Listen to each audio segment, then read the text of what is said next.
Nous sommes avec Jean-Sébastien ici à la traversée de Paris. Meudon, vous êtes l'organisateur de Rétromobile. Bon, Rétromobile n'a pas eu lieu l'an dernier, cause de Covid, malheureusement. On espère que l'an prochain, ça va avoir lieu. Ah, bien sûr, c'est la première année depuis 1976 que Rétromobile n'a pas eu lieu. C'est une première, mais bon, je vois le verre à moitié plein parce qu'on a pu faire l'édition en 2020, juste avant la crise sanitaire. C'était d'ailleurs la deuxième meilleure édition de son histoire. Je rappelle 125 000 visiteurs, 620 exposants, ce qui est exceptionnel. Et donc là, il y a une très grosse attente autour de l'édition 2022, du 2 au 6 février 2022, avec des animations exceptionnelles. Alors je ne peux pas vous en dire plus malheureusement, mais on est en train de travailler dessus.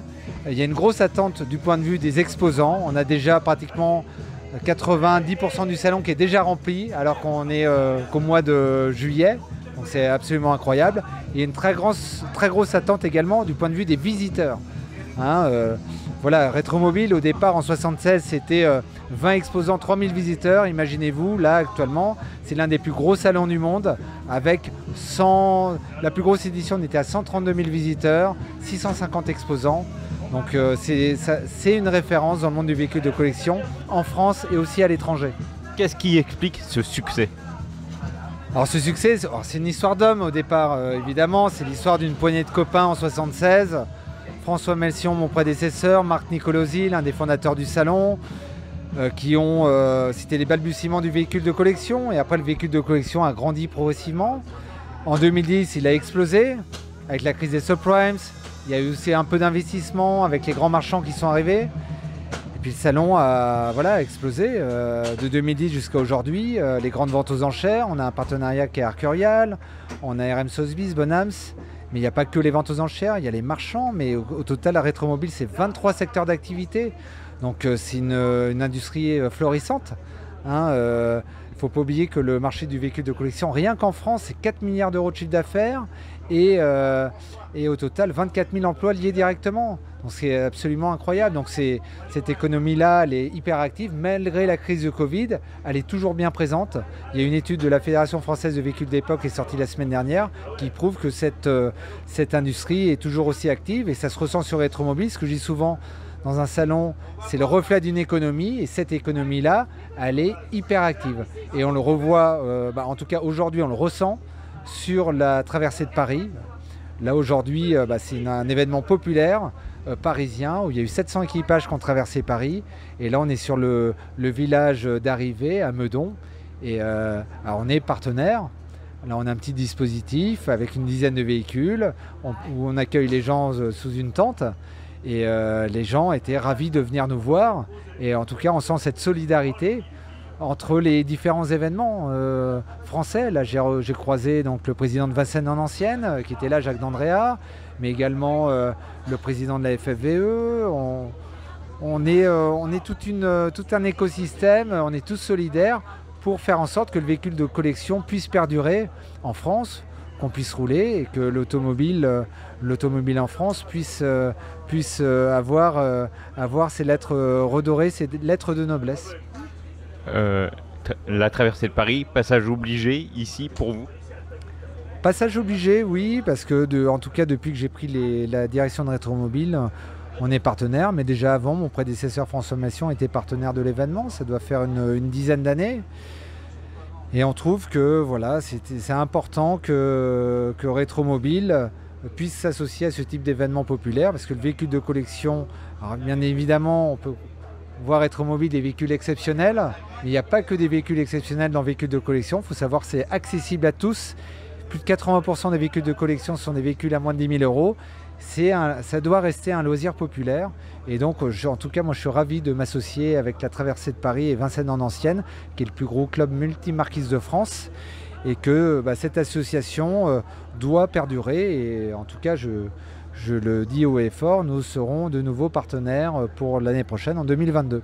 Et puis à l'heure où certaines villes, on va dire comme Paris ou autres, ne veulent plus de véhicules dans leur ville, clairement, le véhicule de collection ou le véhicule tout court, dans leur ville, c'est un message à leur faire passer aux maires, notamment à Anne Hidalgo. En tout cas, actuellement, il y a un gros travail qui est fait par la Fédération française de véhicules d'époque, un travail de coordination avec les différentes agglomérations qui sont concernées. Donc il y a Paris, il y a Lyon, en zone faible émission. Mais déjà, il y a un beau travail qui a été fait par la FFVE, car les véhicules vont pouvoir rouler, notamment à Paris.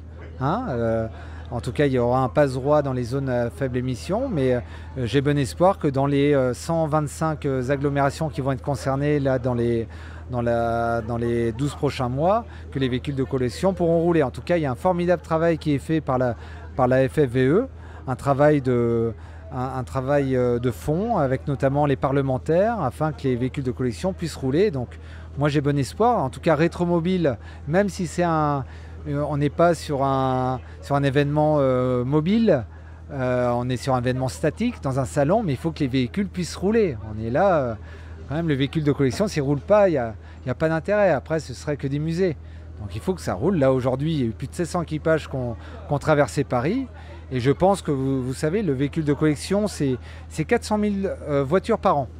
1 million de véhicules par an, 400 000 utilisateurs. Mais au total, c'est un peu plus d'1% du parc automobile roulant français. Et les propriétaires de véhicules de collection roulent moins de 1000 km par an. Donc c'est une goutte d'eau, l'empreinte carbone est infinitésimale par rapport à l'ensemble global. Donc le véhicule de collection, c'est notre patrimoine industriel, il faut savoir le protéger et il faut qu'il reste roulant. Sinon ça n'a pas d'intérêt, il faut qu'il reste vraiment roulant.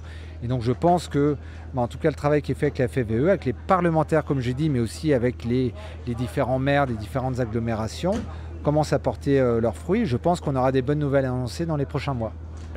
Pouvez-vous nous la présenter un petit peu, cette affiche? Oui, alors cette affiche, ce sont les internautes qui ont voté. L'année dernière, on a eu 2 ou 3 visuels à leur présenter. Ce sont les internautes à plus de 70% qui ont choisi cette affiche. Alors c'est une Jaguar type E. Donc là, cette année, ce sont les 60 ans, la Jaguar type E. Alors malheureusement, on ne pourra pas les fêter parce que Rétromobile n'aura pas lieu, mais j'ai tenu à garder cette affiche parce que ce sont les internautes qui ont voté, que je la trouve vraiment magnifique. C'est un des véhicules les plus mythiques, tout à fait. L'un des rares véhicules à être présent au MoMA à New York, au Muséum d'Histoire Moderne. Et puis voilà, je la trouve vraiment très belle. Donc il me tenait à cœur de garder au moins cette affiche pour 2022, de pouvoir la voir porte de Versailles, en grand. Donc on la verra du 2 au 6 février 2022, on aura cette affiche.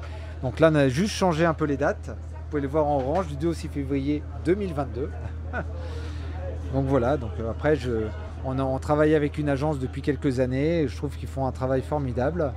Et donc il me tenait à cœur. L'année dernière, je crois qu'on avait eu une Alfa Romeo, une 8C de 1939.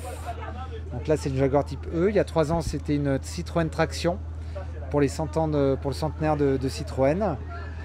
Voilà, à chaque fois, je trouve qu'il y a des belles affiches qui sont faites. Il y a des beaux visuels. Et donc cette affiche-là, voilà, avec un peu une petite route, avec on voit vers l'avenir. Ce véhicule-là, sa destination finale, ce sera Rétromobile 2022. Et justement, l'avenir de Rétromobile, c'est quoi? Vous le voyez comment, Rétromobile? La Rétromobile, écoutez, on a déjà, quand on fait nos enquêtes, on a un visitorat qui se rajeunit, alors progressivement. Je sens qu'il y a des passionnés Youngtimer. Le visitorat de Rétromobile, ils sont plus portés sur les années 60-70 évidemment, mais il y a un jeune visitorat qui commence à s'intéresser à l'automobile de collection. Donc écoutez, on verra. En tout cas, j'ai bon espoir. Les chiffres augmentent chaque année. Je sais que ça attire la sympathie. On a vu beaucoup de jeunes aujourd'hui, des familles qui sont là, qui sont sensibles à l'automobile de collection. Donc c'est important. Donc on verra. Au moins, déjà, je vois au moins pour les 10 prochaines années. Je sais que Rétromobile aura du succès, ça c'est sûr. Et puis nous, on regarde aussi du développement à l'international. Notamment, on regarde pour un développement aux États-Unis, un rétromobile aux États-Unis, qui est la patrie du véhicule de collection. Plus de 15 millions de véhicules de collection là-bas. Et donc, on a étudié le marché, il n'y a pas de salon là-bas. Donc, pourquoi pas exporter le savoir-faire à la française aux États-Unis. On croise les doigts. On croise les doigts. Franchement, merci beaucoup. Et puis, rendez-vous l'an prochain. Hein. Merci. On y sera. Merci. On y sera. Vous êtes les bienvenus, en tout cas, l'année prochaine, du 2 au 6 février 2022. Merci à vous. Il y a Merci. un site internet, il y a le www.retromobile.fr. Il y a le Facebook aussi. Hein. Le Facebook, l'Instagram et le LinkedIn. Merci à vous. Merci beaucoup. Au plaisir. À l'année prochaine. Merci.